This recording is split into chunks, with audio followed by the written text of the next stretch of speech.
Thank you guys for smashing on the like button. And don't forget to subscribe to my channel, Blasted. Y'all already know I appreciate you guys. Let's go ahead and hop on into this clip with Tommy the Gossip.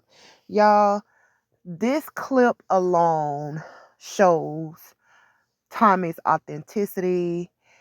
It shows Tommy being hurt genuinely by all of that happened with him, Shamar, and Alvo. Now, when you watch this, Tommy explains how close him and Shamar was when they were friends. And he said he don't care about Alvo. It's not that he's talking about Alvo. It's the principle, because Shamar was his best friend and he went behind his back and started dating his ex. And apparently when when Shamar and Tommy was still cool, Alvo used to call Shamar trying to hook up. And Tommy explained that he was working at McDonald's at the time. And Shamar asked him, could he do content with Alvo? And Tommy told him no. And the next day, Tommy ended up seeing Shamar and Alvo picture on social media. So y'all kind of put yourself in Tommy's shoes. How would you feel if your best friend start dating your ex, whether you're over him or not? I mean, y'all let me know in the comment section. Is that cool? Like, ho, is you cool? But anywho, Shamar also pop up in the chat and it got a little heated from there. So y'all just check it out. Let me know what y'all think about it. And I do want to point out that I do not promote nor encourage no type of bullying on my platform. I only repeat what is said in this clip by the people you see in this clip. So y'all continue to check this clip out and let me know what y'all think about it in the comment section.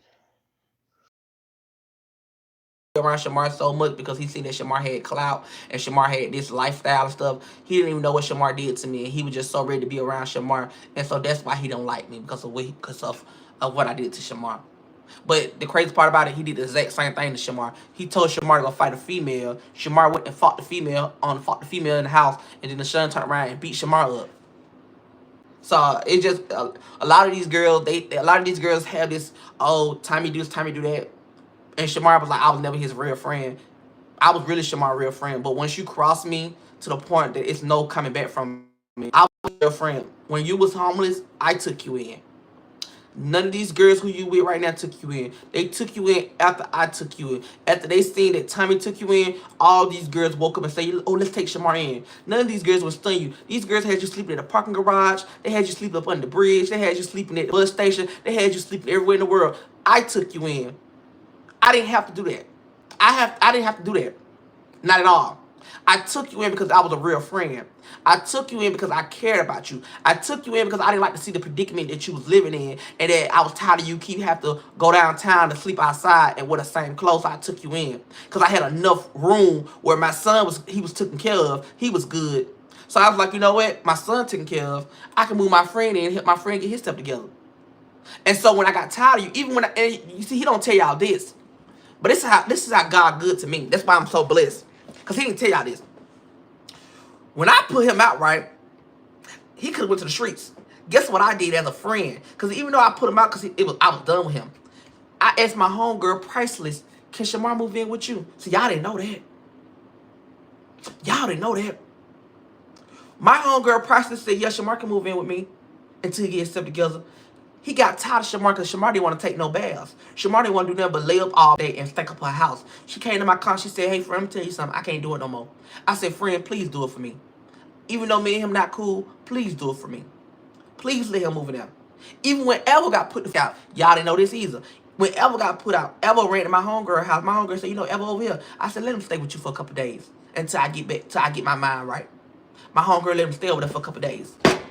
Then when Eva started going with Josh, Evo called my phone, told me he tired of Josh. Can he come back home? I told my homegirl Price, I can't deal with him. Let him move over there with you over there on by Mercedes-Benz Stadium.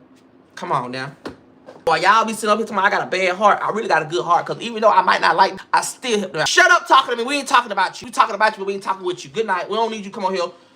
I don't like you now. I don't like you. I hate your guts now. I do not like you now. Like, I hate you. I hate you. I really do. Because you a messy, limp body having who ain't got nothing going on for himself. I don't like you. I don't like you. Because you so stupid when you don't know what's real until you gotta miss it. You don't know what a real friend is. You don't know what a real life is. You don't know nothing but fake, and that's why you continue to go through the shit you go through, because you don't know how to be a real, and you don't know how to accept real when they have your side. You run around here want to beef with me because you stole my money. How the f you mad at me because you stole what's mine? Well, he wasn't mine no more, but you mad at me because you did some unloyal. So you mad at me, I'm a fake friend, but you running around here being a fake friend. You slept in my house for 9 months for free, and you waited till your career go to the top, and you want to go lay with my ex. You the fake one. I would never did you like that. Never. One, because I don't know where your body been at, and two, I'm a real. It's 2 minutes out here for me to go be sleeping with my homegirl, for me to go be laying up with my best friend, and you knew how I felt about that dust. You knew that. You was in the house with me when we burned his clothes and bleaching him. You knew. You was with me when we fought him. You was with me when he spit blood on you, and I popped it for you. Huh? But you forgot, though. Because you want to make me look embarrassed, and now you looking embarrassed. Huh? Now what? It's the principle. It's not about no effort. It's about the principle of your being fake. And you want to sit over here and talk about somebody being fake every goddamn time. But it's okay. Over a man, come on now. It's not about the man. It's about the principle. Because if I would have did it to you, all hell would have broke loose. If I would have did what you did to me, all hell would have broke loose. You would have been mad. You would have been on live crying for this to this day. Come on. It's not about a man. It's about the principle of me being your friend. When I'm the only that took you in, you sit up here and talk about I was a fake friend, but I took you in when nobody took you in. None of these hoes you laughing and cackling with took you in. They was laughing at you. None of them hoes. Them hoes got you out there. Them hoes got you smoking cigarettes. When you was with me, you didn't smoke cigarettes. Now you might did weed or two, but you was out here smoking cigarettes. Your lungs is barely connected to your damn body, and you want to be out here smoking cigarettes. Come on now with the jokes, honey. You let your career die down because you want to please these others. And you calling me a jealous person. Boy, please. Man, you better get out of my life. You disgust me. You pitiful. It made my heart hurt so much how much of a broke, I'm not a broke because you're not broke. It hurt my heart so much how much of a disloyal you was. Even after we fought, I forgave you. Brung you around me. Brung you in my car. Brung you around my family. Let you introduce you to my auntie. Had my auntie calling you nephew. Bring you on trips with me. Pay for your trips. Have you at my birthday. It's my birthday and I pay for you come to Miami to sleep in Miami with me. Because I wanted you there. You never paid for me. On your birthday, I paid $400 just so you can get on the flight because we missed our flight. My rent money. Now, one time you said, thank you, friend. You want to argue with me because I want my money back. You was never a real friend. You was never. You was a jealous individual who don't like me. And I understand it now, honey. You never liked me. Because if you did like me, when that boy came up to you and said he wanted to be with you, you would have straight told him, no, I don't rock like that. And the crazy part about it, I was working at McDonald's and you was on the phone with me telling me it was hitting you up. You said, hey, friend, Evo just hit me up. He talking about he want to do some videos with me. Should I do it? I said, Shamar, I don't want you to do it. You my friend. I don't think you should do it because I already know he won't clout. You told me on the phone, I don't want to do that clout chaser. The next day you go post a picture with him. Ho, you was never my friend. And that's why you gonna get, that's why every damn time I'm talking about, because you was never my friend, ho. I settled my standards for yo. I brought my standards down for yo. I would have never hung around no slow. I don't how much clout. I left the gay scene just to come hang around your slow because I felt bad how everybody was talking about you and dragging you. So I defended you. I brought you up under my wings. Just because you got a name for yourself, just because you got Shamarco, but you wasn't nobody in Atlanta.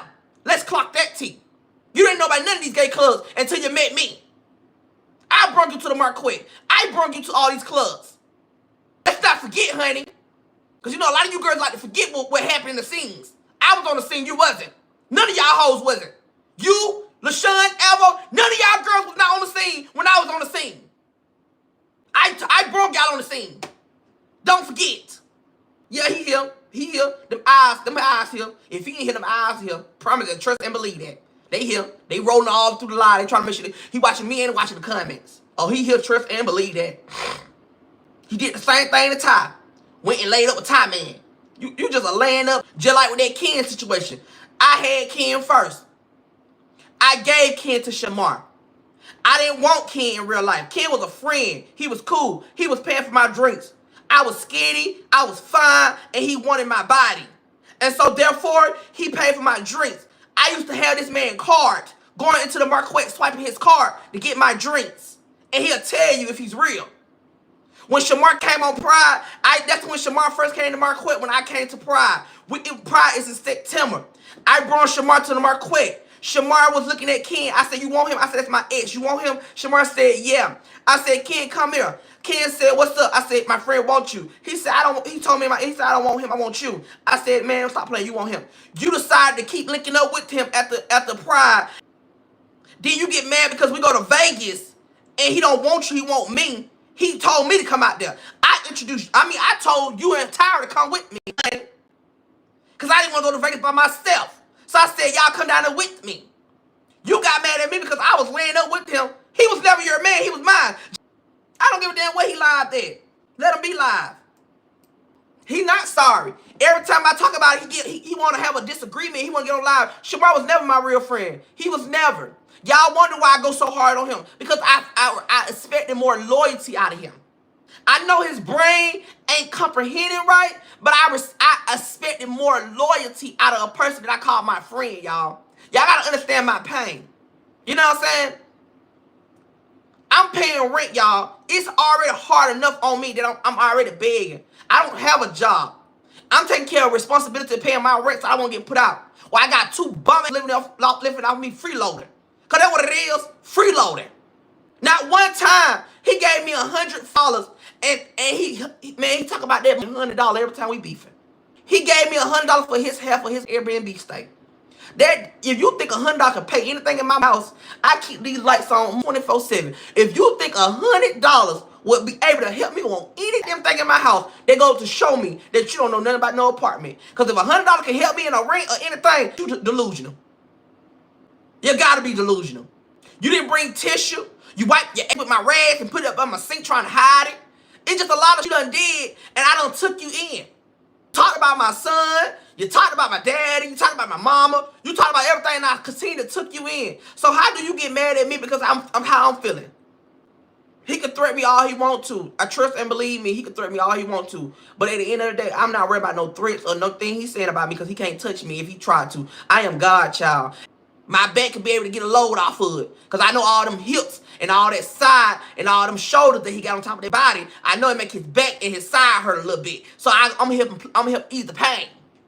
He run up on me, honey. He brag about that $100, baby, and I spent over $1,000 on Shamar.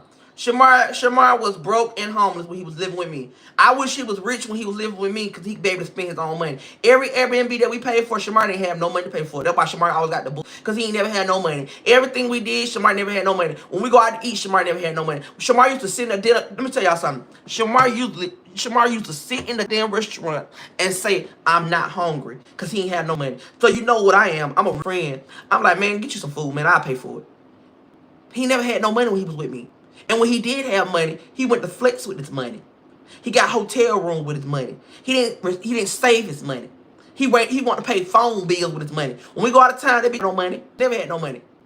He had one loyal supporter who used to send him $100 or $200, back then when he went to Houston. He ain't had no money. Shamar ain't had no money. He never had no money. He always been a broke, stupid. I always took care of Shamar. I took care of Shamar because he didn't have nobody. I wanted to be a real friend to him. I knew that he was going through a lot. He lost his mom, his daddy. We don't know where his daddy is. His daddy might be a Little Mermaid. His daddy might be up underwater. I don't know what his daddy is. His sister, she's a dyke. She don't want to deal with him. His brother, he's slower than a pit bull. He don't know where he coming or going. He want to be Lil Wayne. The other brother, he want to be a fake gangster. Then the other brother, he just running around here losing his damn marbles and mine. And then you just got Shamar. I took him in because I didn't like the situation what he was going through. I want to be a real friend to him. But Dad don't know how to be real friends back. He rather be around say he got this and got that. He rather be around mother who talk about him. He rather be around who have him out here doing negative. But then you get mad at me because I'm talking about you. But when you was around me, I didn't have you out here fighting people just to be fighting. I didn't have you out here smoking cigarettes. I didn't have you running around here looking like a fool. And if you was looking like a fool, that's just because you want to look like a fool. You was around me, everything was going good. You might didn't have a career like that because I told you I'm not your manager. It's not my job to help your career. My job is to help you as a friend, making sure you have somewhere to lay your head at, making sure you have somewhere to eat at, making sure you have somewhere to have change your clothes. That was my job. I'm not your manager. I'm not doing what Kay doing. I wasn't doing, and I was not gonna do what Kay them doing because I'm not no manager. And you don't like to pay. I wish I would set my dream to the side just so I can boost your dream up. And this how you treated me? I wish I would, ho. I wish I would set my dream aside just to help your dream. Huh? Honey, bye.